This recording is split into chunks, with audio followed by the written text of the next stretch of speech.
I'm excited to engage today with Chris Sears, a native Houstonian with born raised in Houston. He has contributed tremendous value to our real estate industry. Him and his wife have been partners for years, but what they have done in the industry is truly revolutionary. Chris, I'm excited to have you today. Glad to be here. Glad to be with you. One thing that stands out to me is, yes, you're in the industry and you've been an entrepreneur for decades, but you had your first venture as an entrepreneur when you were in second grade. Yes. Talk about that. Yeah. So in second grade, my elementary school was across the street from a convenience store, and my parents would drop me off early, or sometimes I would have to walk to school. I took my lunch money, had this idea to take my lunch money and go into the convenience store and buy candy in order to sell at school. And so I would buy very specific types of candy that could be bought in bulk and then unwrapped and still have a package around it, such as Now and Laters. Right? The Now and Laters, they came in a pack of 16. Okay. And when you broke open the pack, each candy was individually wrapped. Starburst, same way. Each candy is individually wrapped. And so I would buy these candies, and then I would sell them for it was 10 cents a piece, or 3 for 25 cents. Right? You even had that strategy. Yeah. Okay. And so once I earned my lunch money back, I would put that back in my left pocket. Okay. And then any of the surplus, the profit that I made, I put in my right pocket. Okay. And so when I get to lunch, I would spend my lunch money on lunch. And then I would take my profit and the next day go buy more candy. And I started paying attention to which candies I had left at the end of the day, so I wouldn't buy too many of those anymore. I started inventory. And my goal was to get all of my candy sold by the end of the lunch period, because by the end of lunch period, I wasn't seeing so many people anymore. I was in class the rest of the day. There was no recess after lunch. It was all before lunch. And so that was my first entrepreneurial venture. Incredible. So you were maybe 5-year-old, 6-year-old. I was 6 and 7 years old, yeah. What got you the idea of doing that? I don't know. I just wanted to make money. Did you get busted? No. So it was you just went under the radar. Mm-hmm. How many years did you do that for? All the way through 5th grade. Seriously? Yeah. Wow. And did your parents know about this? My mom eventually found out. Yes. What did she say to you? Wow. That's amazing. That's it. Fantastic. So, the environment in your home where you grew up plays a role to make someone think and operate in a certain way.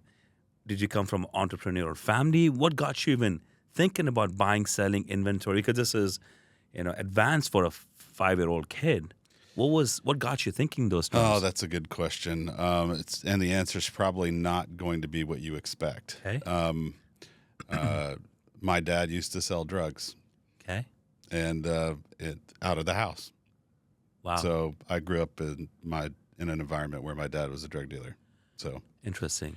So there you while go. what he was selling was not aligned with what he should be doing, but you saw the activity of getting something, adding a markup or whatever margin, and selling it. Yep. And then you chose to sell something which was more relished for the kids, candy, and did that for 3 years. That's wow. right. Interesting. Yeah. So that was how you brought up and you did your first venture in 5th or 6th grade. What got you in the business of real estate? So I was putting myself through college, and as I was doing that, I was a professional ballroom dancer. I was paying my way through college by dancing and teaching people How how did you to get into dance. ballroom dancing?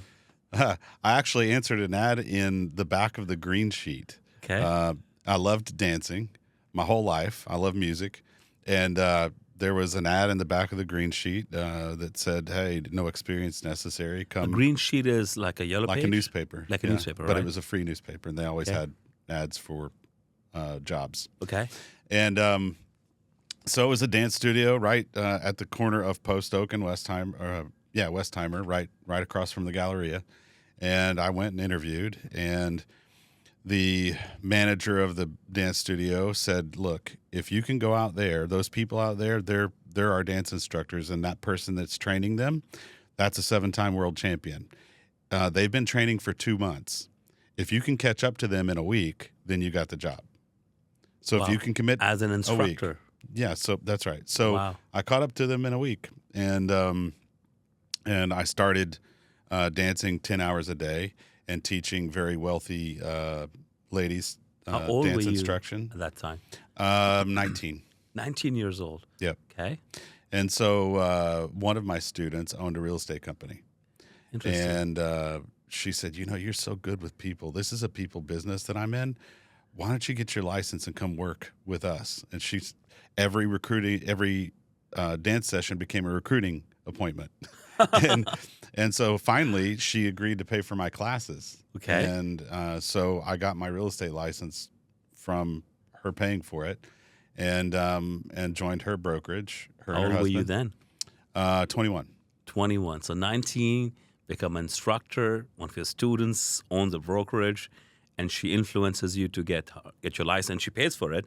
And 2 years, you jump into the business. 21. That's right. Wow. And so my first year I was. So you literally danced your way into the industry. That's right, literally. Absolutely. And my first broker was her husband.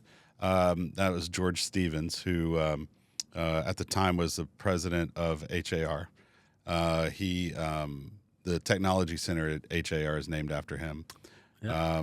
And so I was in a great spot. The brokerage was small; it was 12 people, and George and Judy became my first mentors. Yeah. So 21, and you got in the business. But over the years, you shared with me that being such a young person being in the business, you were not necessarily looked at somebody who had the talent or the professionalism or the ability to help someone make the decision. That was your biggest roadblock, being was. young and successful. And you got past a roadblock by demonstrating success through the results you were bringing to the table. Yeah. Share with me your thought process where being young, being in the business, but you were not looked at seriously for your lack of experience and being young. Yeah, that's right. So that was the biggest challenge. People would look at me and go, I don't know if I trust this person with my biggest purchase or sale of my life. And so I had to get past that by being able to articulate why me, right? And the way I did that back then, and what I would say to anybody who's young and starting out in any field of endeavor, is you've got to be the hungriest, the humblest, and the hardest working person in the room. Because with those three things, there's a combination that unlocks curiosity and being learning based and following models, and then implementation. And through the implementation, because of your ability to actually push through the fear, you gain experience, and that experience becomes your wisdom. And so I didn't know that at the time. I just knew that I needed to be the humblest, hungriest, hardest working person in the room in order to be able to show my value. And in hindsight, though, as somebody who's now been in the business 28 years, if somebody comes to me with those three ingredients in their character, I'll give them anything they want, because I know they'll take it and they'll use it and be a good steward of it and multiply it. And I think most of us that have been through certain things in life feel the same way. You want to see somebody who's got great desire and great passion and great vision for their life, and then take it and run with it and be coachable with it. Love it. I think it's the key, what you said, it's hungry, humble, and hardworking. That's right. A lot of people in our industry who are very hardworking, and once they get success, they become arrogant. They're not humble anymore, or they're not as hardworking. But having the hunger is step one.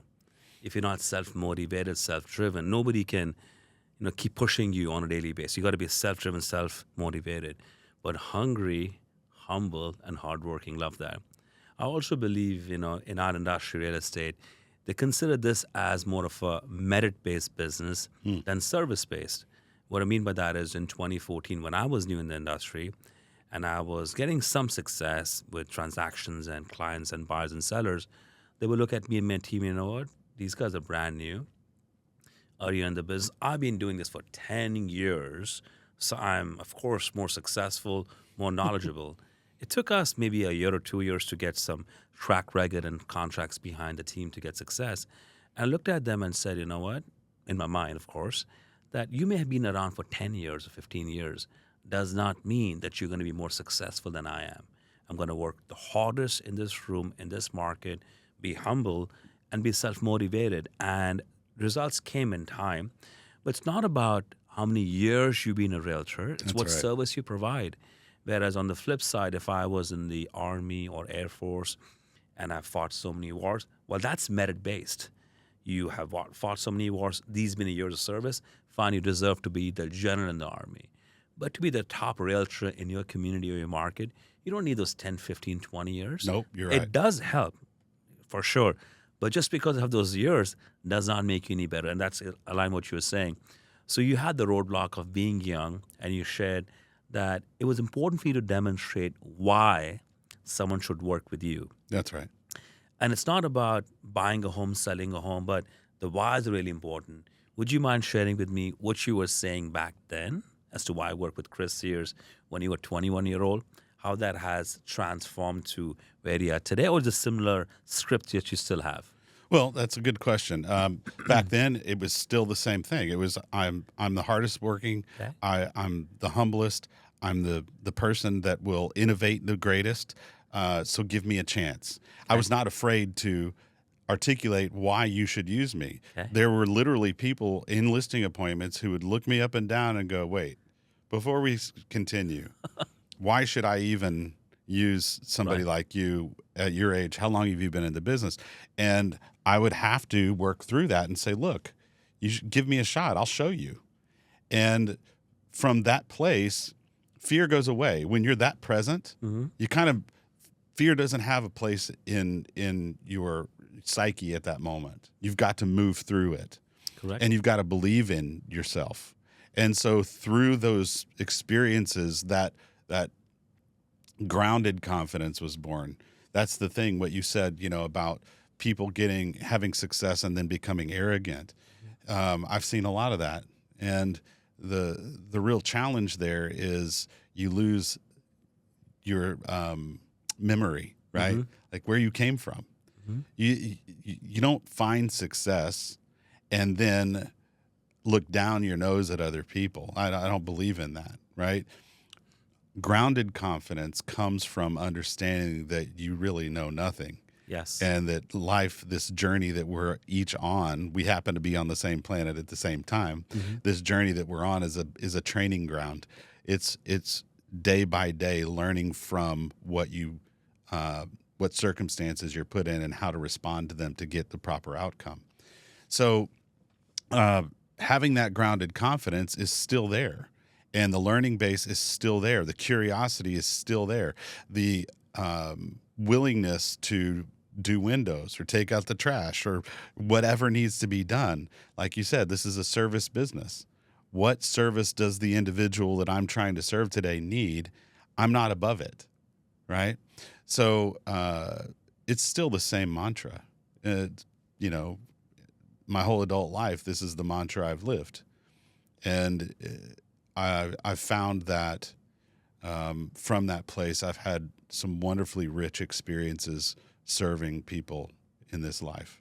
Love it. Love it. Yeah. So almost 3 decades in the industry, and you've taken brokerages which had a handful of realtors to 1,000 plus. You've grown practices, brokerages, not just in Houston, but in Texas market.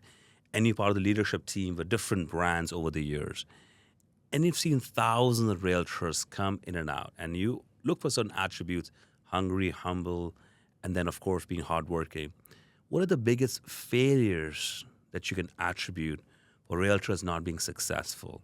And, of course, it could be they're not hardworking. But over the years, you've met with so many realtors, taking them from ground zero to being very successful. But share with me, what are the biggest roadblocks agents put for themselves that does not allow them to grow in this business? That's a great question. So really, it's super simple, and people overanalyze themselves to the extent that they get paralyzed, right? But it's super simple. there's three leading indicators to an agent's success in this business: contacts, leads, appointments. Simple. Those three things every single day. If you're not focused on contacts, and then those contacts being contacts that you nurture, relationships that you're calling with the intent to nurture, which will turn into leads simply by the activity, even if you're bad at nurturing, Mm-hmm. because everybody needs a place to live. Right. At some point in their life, they're going to make that transition. And then once you find the lead, turn it into an appointment. So many realtors that I've coached or sat with that come in and out of the industry, really, I can diagnose and prescribe very quickly with 2 or 3 questions. Right? An agent will come to me and say, "Hey, can I sit with you for a few minutes? I need some advice." Yeah, okay, what's up? And they'll say, "Well, I'm not making the money I need to make in this business to stay in it. I'm thinking I have to get out." And I'll simply go, "Well, how many contacts do you have in your database?" And they'll look at me and they'll be like, Database? What database? I don't know." You don't know? What? You don't know how many contacts you have? This is a relationship business. That's number Right. one. So when they start to stutter or they don't know, that's the first indicator of failure. Second, then I go, "How many did you call yesterday? Mm-hmm. How many people did you nurture yesterday with deliberately?"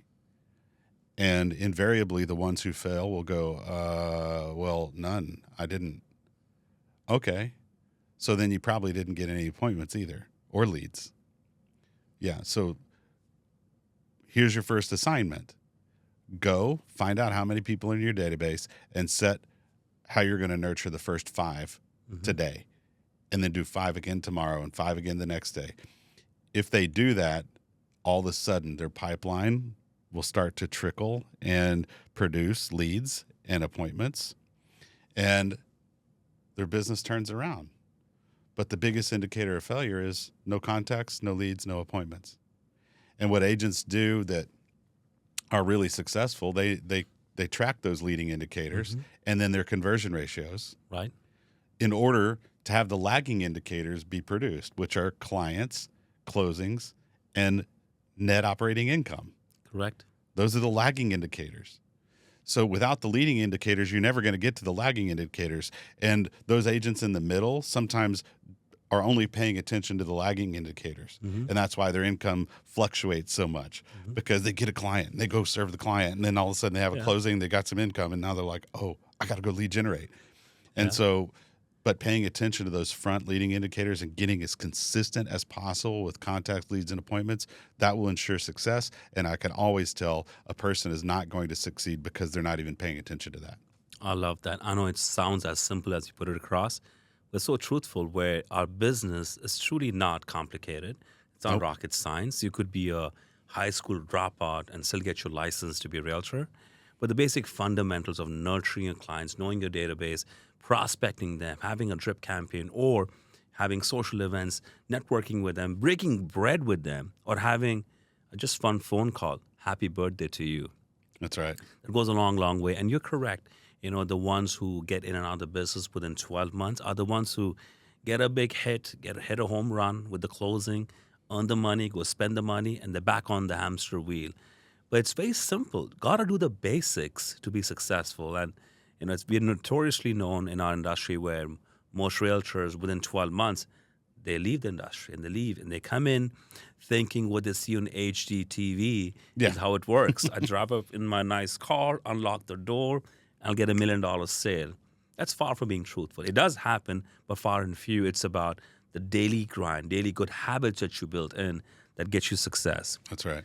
I also understand over all these years, you were blessed to work with someone who later on became your life partner. Mm-hmm. So talk me through a journey of working alongside with someone, your business partner, and then she became your wife of 5 amazing kids. Yeah. So, having Jennifer as a business partner, she was what I recognized was she's strong in every place I'm weak. And so we understood that about each other.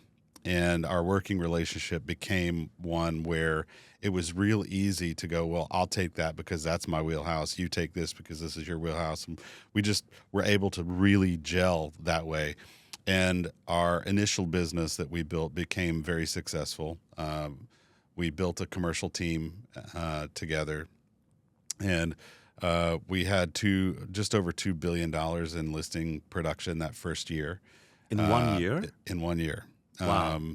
And we grew from the two of us to a team of 6 that year. And Do you mind sharing, when you said over $1 billion in volume in commercial, which asset class would we be specializing in, Chris? hotels, resorts, retail centers, those were the main ones. And how were you finding these clients? Because you went from residential to commercial, it's not as easy as it seems. How did you make the transition? Yeah, so I had been doing commercial real estate since 1997. I closed my first retail center in 1997. So I was doing both the whole time. Okay. And Jen and I launched that team in late 2008 when the market was... 2008, when the market was on the downward swing, okay? 4 days before the capital markets froze in September 2008, we launched our team and our brand. Wow. And we were going, oh no, what are we going to do now? And from that brainstorm, we said, well, what industry is going to suffer the most and need service the most? And we said, well, luxury hotels and resorts, hospitality. The hospitality sector is going to suffer because in a down market, in a down economy, people keep their money. They're not going to go spend money on lavish vacations, et cetera. So we built a team of people that could do mezzanine financing, bridge loans, business workouts, things like that. And then we started prospecting hotel and resort owners.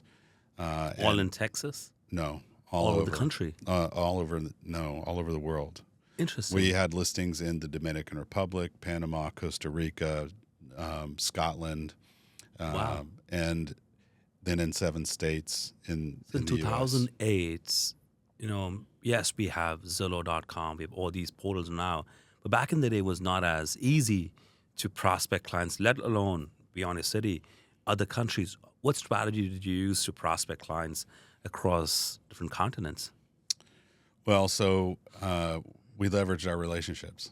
Okay. And then from those relationships, we followed the trail and asked very specific questions. We said we're putting together, and we have put together, a team of professionals that can help resort and hotel owners navigate this downturn. Okay. And we'd like to get introductions to people that that might benefit from our service. And so we just got relationship introductions through the old way of doing business, networking, right? And then each one of those countries, it was a different avenue, different relationship, produced different things. One of our clients, for instance, was the previous controller of ExxonMobil, and he had retired and become a real estate developer and had a vision to build a mixed-use resort-style development in northern New Mexico. And so we went over there and spent some time with him and helped him develop the plan, met with the mayor and the city council about this project and the economic development it would bring to the city. Well, in turn, he introduced us to more people who owned more resorts, and from his recommendation, they interviewed with us and asked us to list some of their properties, et cetera. Then we had another agent who was from South America who really wanted to learn how to do commercial real estate and asked us if we could mentor her. And her brother happened to have worked for Xerox for 27 years and worked with governments throughout Central and South America to build their infrastructure and their IT infrastructure.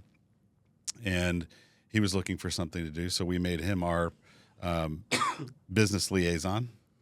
in Central and South America, and we made her our South American liaison on our team. And they then set up meetings with resort owners in order to help navigate the market there. Just so happens at the time in the Dominican Republic, they had just passed legislation that said the banks could not be majority owners in commercial real estate in the Dominican Republic anymore. They had 2-year timeline to get to empty their assets. So Banco Popular, for instance, the largest bank in the Dominican Republic, asked us to list some of their assets for them. So it's just relationships, and then doing your best to make sure that the people that you said you were going to serve and provide a service to, you deliver on it.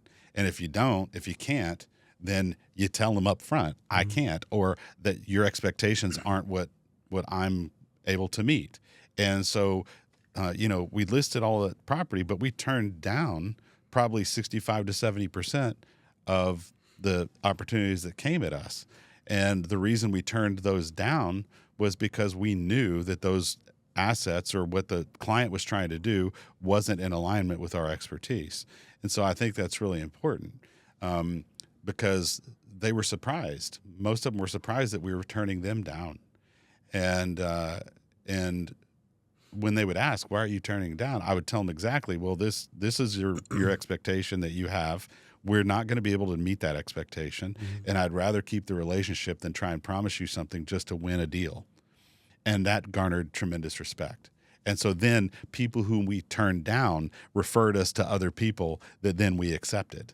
So it was kind of a really weird year and a great journey. Incredible. So all organic growth, but intentional organic growth, where you did some gap analysis in 2008 when the market turned and determined which specific vertical in our industry would be the most impacted, hospitality, and let's go after that.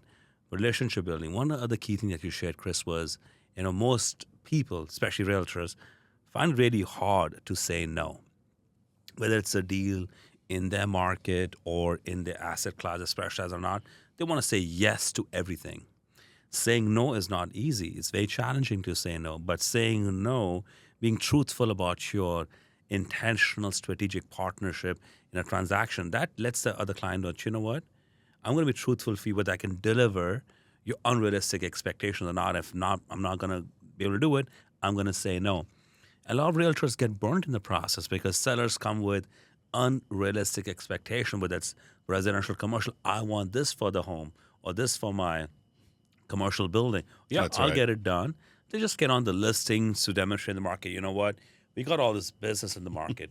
But in the end, it matters. Are you able to close them or not? Bingo. Getting listings is one thing, but closing them is the key. I love what you shared, that if you feel you cannot deliver or meet the client's expectations because they're misaligned with the market conditions or what they want, say no. And those relationships, being truthful, you may not get that client's transactional business, but they'll believe in your truthfulness and straightforwardness and refer you. That's what happened with your team. Incredible, incredible. So Jennifer, business partner, not your life partner, and you collaborate with her on a daily basis. That's right. And you shared, Chris, that what you're good at, she's not good at, and what she's good at, and you're not good at. Most people do not like sharing about their weaknesses, and I'll be the first one to talk about them as well. I'm not a patient person. I'm very impatient. I'm go, go, go. In life, I have less empathy. I'm all about process versus people. Whereas my business partner, Son, is completely opposite. He's very empathetic. He's all about people than process. He's very risk averse, wants to do, a lot of analysis and evaluate whether you should make a decision or not. I'm about, it makes sense, let's go at it. So those are my shortcomings, which are his strengths. Do you mind sharing, where do you balance each other? Which Sure. aspects you are not good at and she's good at, and vice versa? Yeah, no, I don't mind sharing at all. So I'm not the details person. Okay. I'm not the get into the minutia of process and building a standard operating procedure and outlining all of that out. That is all Jen. Okay. I am the person that is the extroverted, out in front of people, the business development side of things, the relational side of things. She's the process side of things. And what's interesting though is I can look at her and say, but she's great with people. And she'll look at me and say, yeah, but you are great with process. Yeah, but I don't like it. I just don't. I'm not nearly as good as her, Okay. though, right?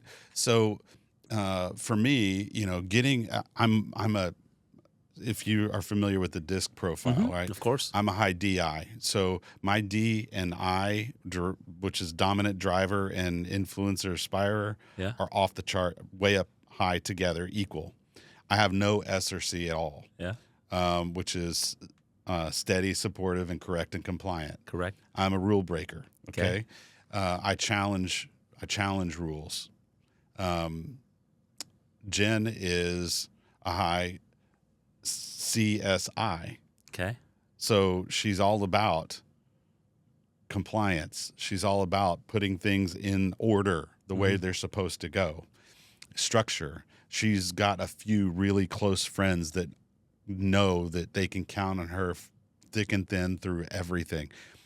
Her best friends, she still has from middle school, right?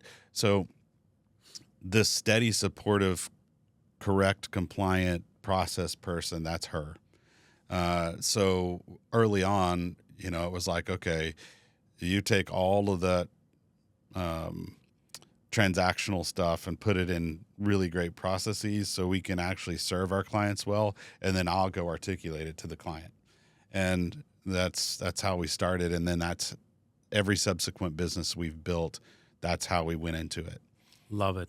You mentioned this profile, and I truly believe in running some kind of matrix on your profile, your personality, because the more you know about yourself, then you can surround yourself with other people who complement you. And the way I explain to people is, if you were to ever buy a used car from Craigslist, you would not buy it unless you run the Carfax report. Yeah, that's right. A DISC profile is like a Carfax report for humans. And yes, there is DISC. I'm a 99D, I'm a 99I, super high DI, very low S, but I have 35 or 40 C. So I'm cautious, but at mid to lower level.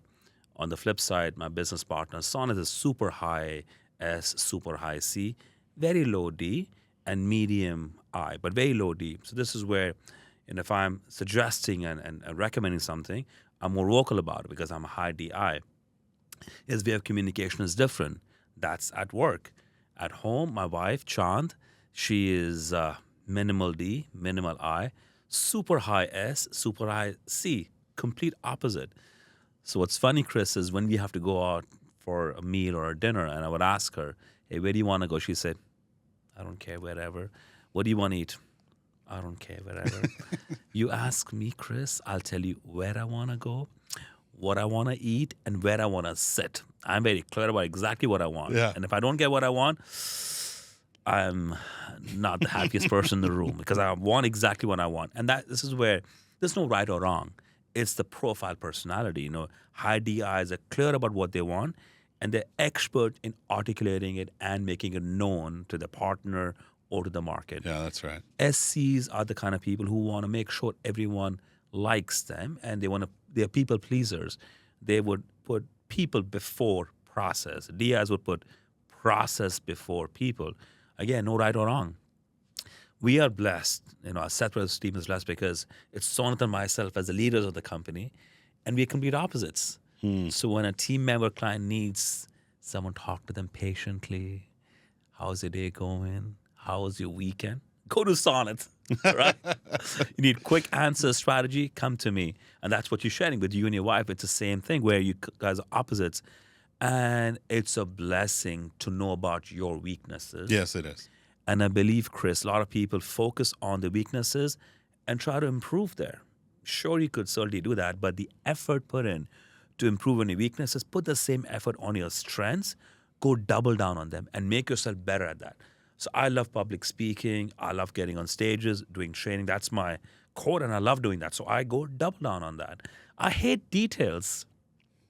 And shameful as it sounds, of course, I know what a CMA is, market analysis. If you ask me to run a CMA for a home, I can certainly play around and do it, but by no means I'm an expert. Asant has the expertise because he's very detailed, looks at all the numbers. So let him be good at what he's at. Let's go double down on his strengths. Yeah, I need to be aware of my weaknesses that's right. and just stay away from them and focus on my strengths.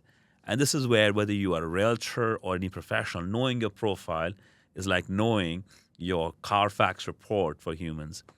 You also talked about, Chris, where, when people get in the business, whether it's real estate or they're an entrepreneur, they think it's going to be really challenging up front. It's going to get easy and you're going to have a great life. But it's challenging in the start, through the process, and through the whole journey. And one of your philosophies is that you don't play to win, you play to play. You want to elaborate more on that, Chris? Yeah, so it's the finite versus the infinite mindset. You see, people who play to win have a finite mindset. And people who play to play, just to keep on playing, it's an infinite mindset. And that shift needs to happen in order for you to have resilience, determination, grit, perseverance. Because, if you're playing to play in any game, then the fact that you're playing is exciting.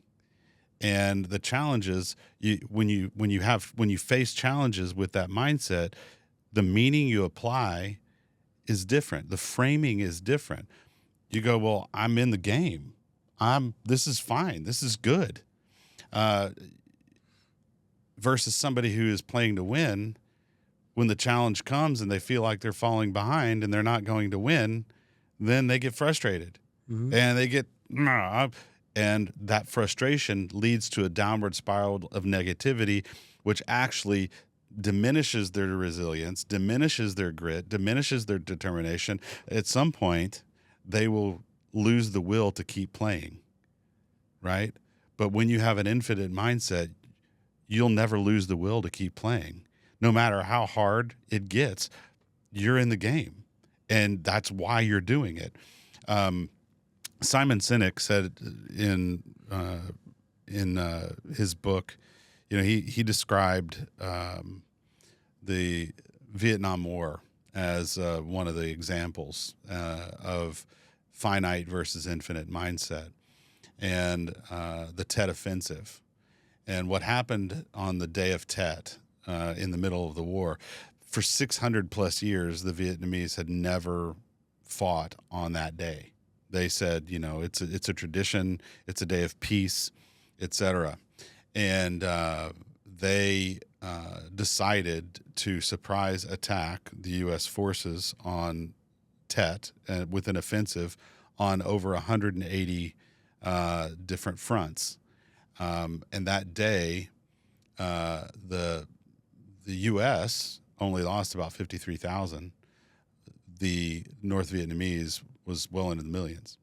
And yet that day marked the U.S. deciding to withdraw from the Vietnam War because the U.S. lost the will to keep fighting. They won virtually every battle. If you look at the individual battles, they won all of them. But the U.S. was fighting to win. The North Vietnamese were fighting for survival, fighting to fight, playing to play. They could do it forever because they were never going to back down or stop.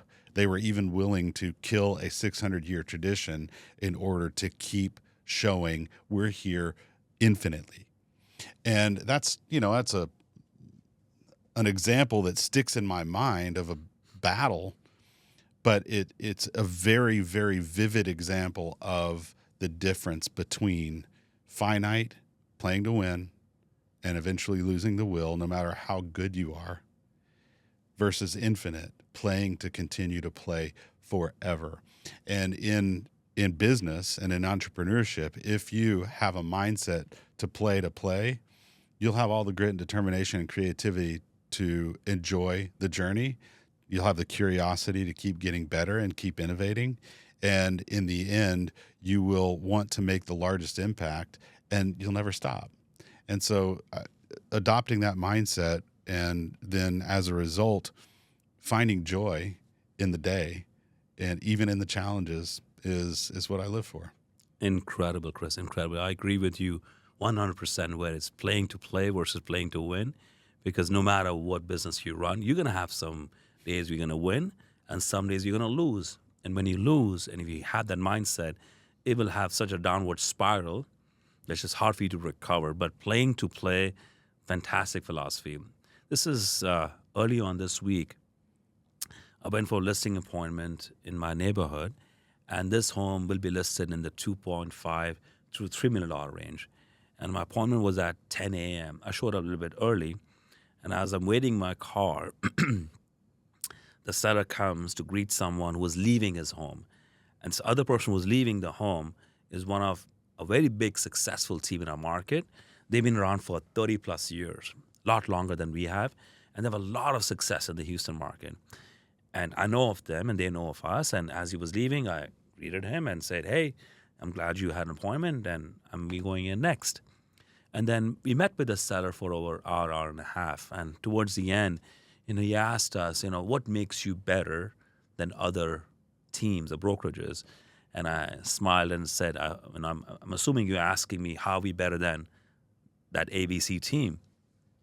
He smiled back and said, "Sure, yeah, I want to hear that." I said, "I'll tell you why we are great, and I'll tell you what makes us successful. I'll tell you what we do better in the market. What they do is a business, and they have their own business model. Here's what we do differently and better." And one of the key points I said to him was that when you go about and look at Seth Brothers listings, we have a phone number on all our for sale sign, which is 1-855-SETH-BRO. We have a live person based in America with 24/7 coverage. You can call at 2 p.m. or 2 a.m. Somebody live will answer the phone based in America. And then within 24 hours, our team returns the phone calls. So I'm just demonstrating to the seller what our team does well because I'm in the game to play. Right. I'm not in the game to win. And when we walked out, he's still making his decision. Hopefully I'll hear today or tomorrow whether he's going with our team or the other team. If he chooses to go with the other team, good for him. He saw something in that team that I could not demonstrate. That's right. I would certainly ask for some feedback from the seller that what was the reason why he chose the other team as a lesson learned. But if his decision to work with the other team is something not in my control, so be it, because I'm in the game to play.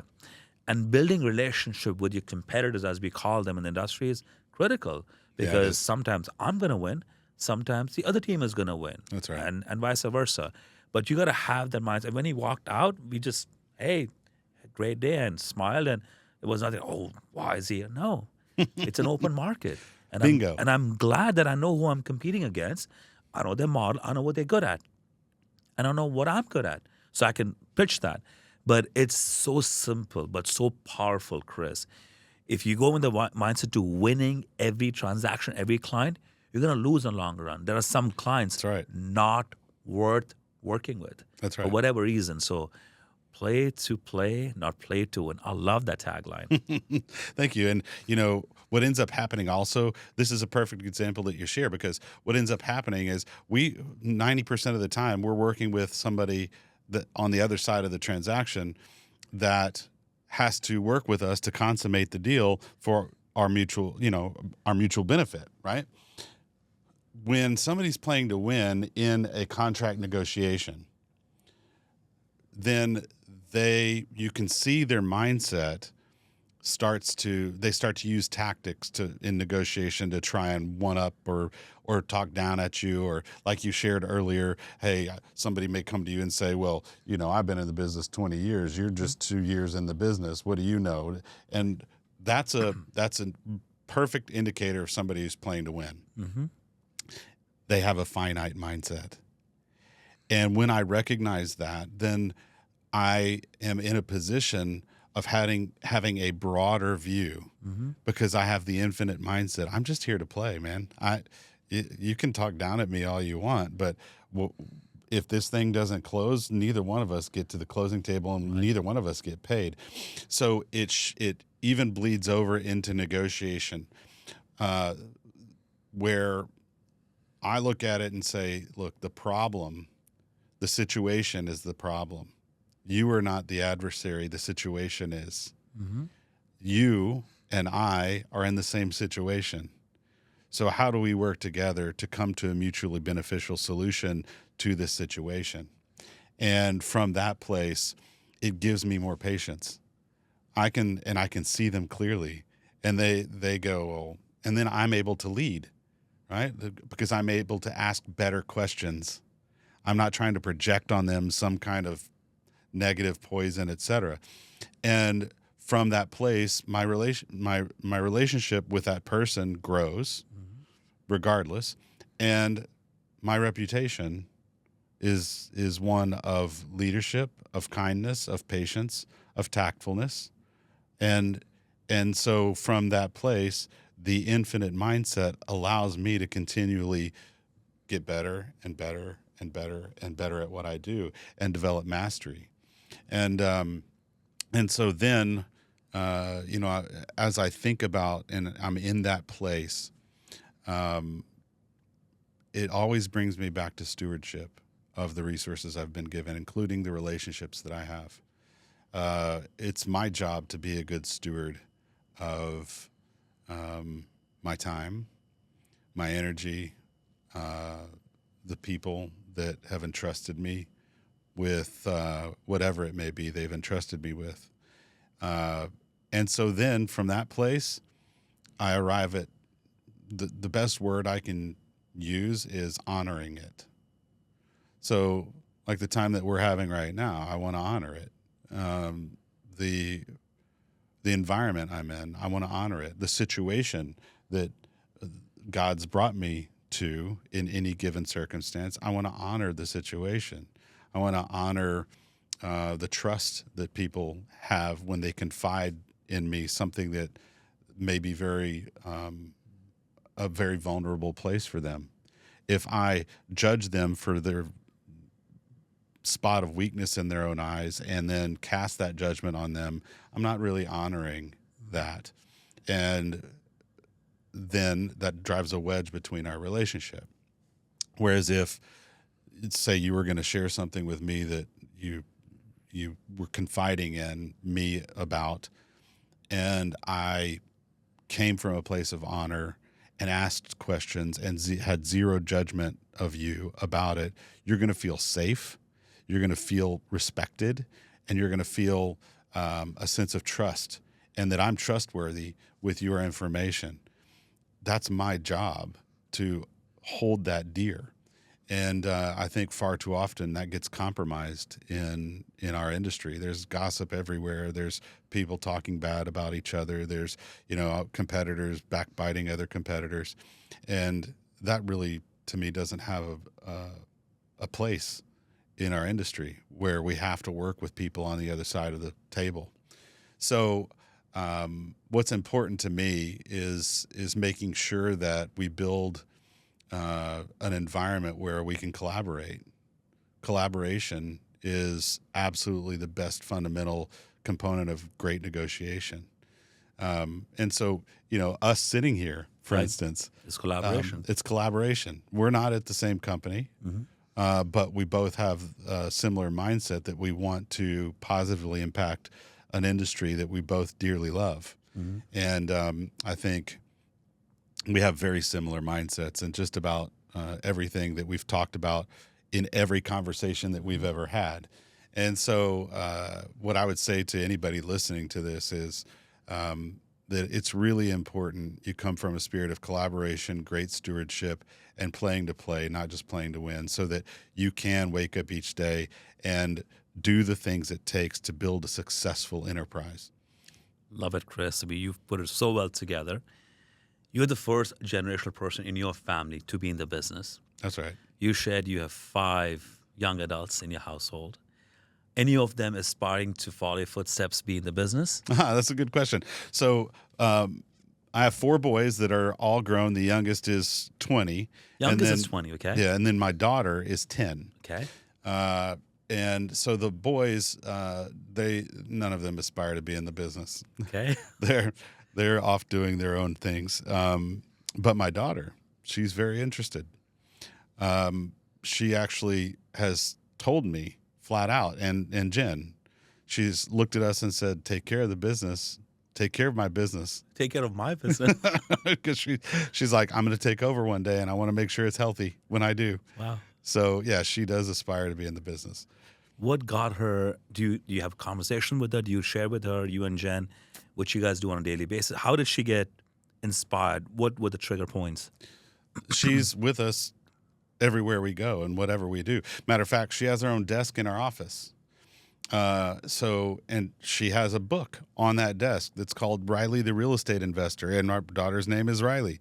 When we do events for our brokerage, and I have the microphone, she'll come up and say, "Dad, can I say something?" I'll hand her the microphone. She'll be like, "Thank you, everyone, for coming out. We really enjoyed the time with you. We love serving you." She was doing that at 6 and 7 years old.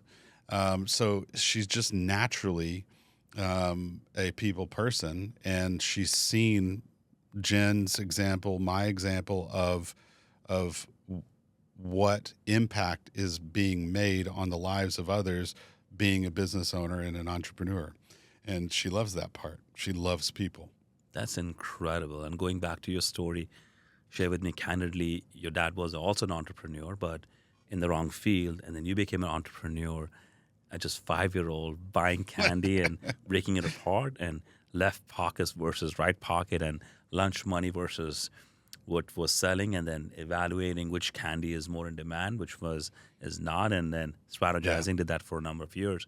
And while you have 5 kids, 4 have progress in their life, but the youngest one, 10-year-old, has taken interest. And knowingly, unknowingly, what we do in a household, the conversation that we have with our spouse, and the kids are always hearing those conversations.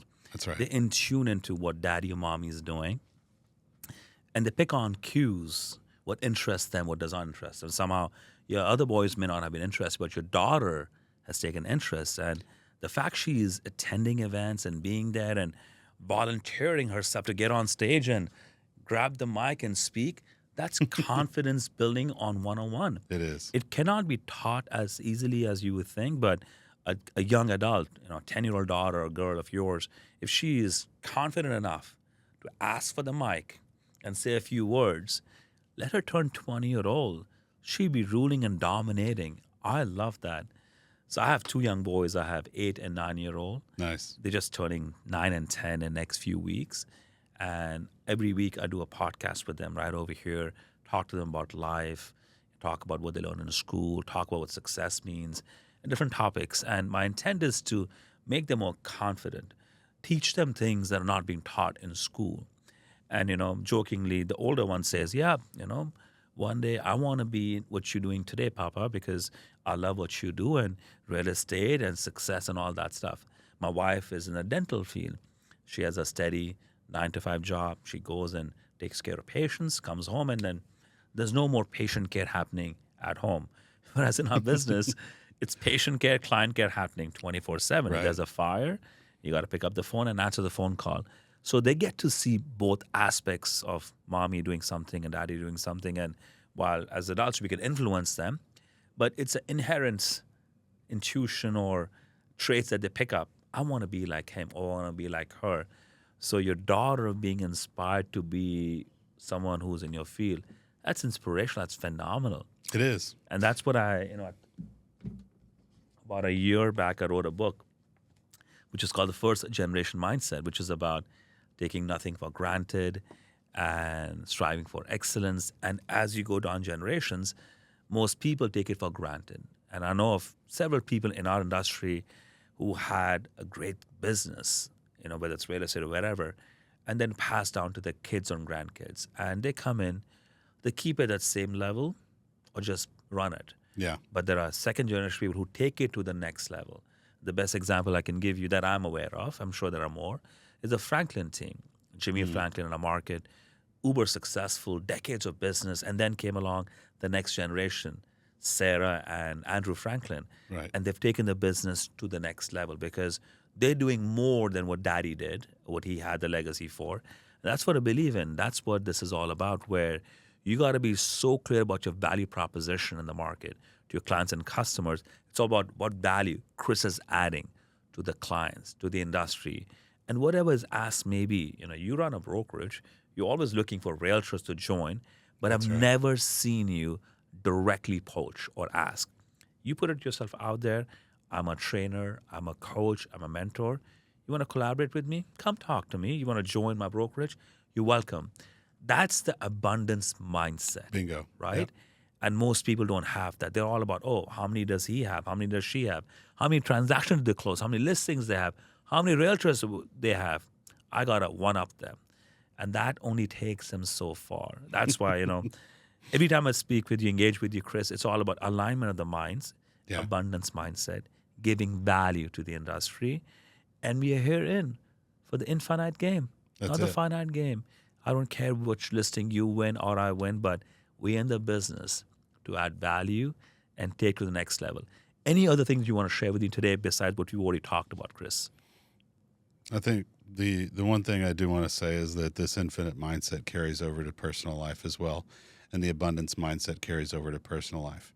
When things get tough, if you are doing these things and you're winning the battle in the mind, which we all have, then you're going to end up understanding how to leverage the difficulties to produce something that's meaningful. And that's the best form of self-love you can have. And in turn, that will train you to love others well. And, this may sound cliche and it's fine, but I've been saying it for years. In an industry that's all about relationships, the best relationship that you can practice on is yourself. And the number one component that you can master is love. Because when you love people well and you master love, that's like miracle grow for relationships. The relationships grow broad and deep. And there have been people who have looked at me and gone, love and business? What? And I'm okay. Yeah. That's fine. If you don't see the connection, that's fine with me. I'm a high D personality too. I'm results and bottom line too. Mm-hmm. But the best thing that I've found to deepen relationships is learning to love well. And so what I would tell people is make sure that you're doing that on a daily basis first with you in order that you may do it to the best of your ability with others. And from that place, you'll be a great steward of every relationship you have. Love it. I could talk to you for hours and hours. We could exchange so much, but I would love for you to have a copy of my book Great. and have your daughter Thank read you. it. It's a simple Yeah. read, about a couple of 100 pages. And again, intent is to reactivate people's first generation mindset, not take anything for granted, strive for excellence. And I follow a 3-step process, Chris, in the book, which is vision, value, and then ask. Most people lead by the ask first. I'm a realtor. Do you want to buy a home? It's not the right approach. When you add value to your clients and customers with the industry and abundance of value, whatever you want will come eventually to you. So I would love That's for great. you to read the book, and if you want to share with your daughter, love that. And I want to will. meet your daughter. I mean, she's 10 years old and aspiring to take over, be in your business. That's phenomenal. Thank you very much. I will tell you, she does have a business. She she makes all natural dog treats, and she sells them. Interesting. Yeah, she came up with it herself. I mean, if daddy was doing business at 7-year-old, no surprise, your daughter's doing. How'd she get in that dog food business? She likes animals. We have 2 dogs, and she just said, "I want to do this," and we said, "Okay." So she said, "I want to build all my marketing materials on Canva," and so she's built all her marketing materials on Canva. And she her first day of sales, she went out and just did it on our street and went door to door and passed out flyers and made QR code for them to scan and place their orders. Wow. Didn't help at all. And that first day, she made $187 in the first day. It's like, wow. That's Okay. incredible. So now she's gotten a couple of the other neighborhood kids to help her, and she's doing well. She's loving it. That's Chris's daughter. Incredible, Chris. It was so amazing engaging with you today. Every time I sit down with you, it's value add, and I get inspired. I get motivated with the journey that you've had in the industry, and you're not done. No. You are here to help thousands, if not more, realtors be more successful. That's what I love about your vision, your success. You have an abundance mindset. It's all about what can Chris do today to help other people Bingo. be more successful. And you're going to leave a legacy behind. People are going to say, that was this Chris Sears guy, came from nowhere, doing this, doing that. And what you've done for our industry is truly, truly remarkable. Chris, Thank it's you. amazing to engage with you today. Thank you so much.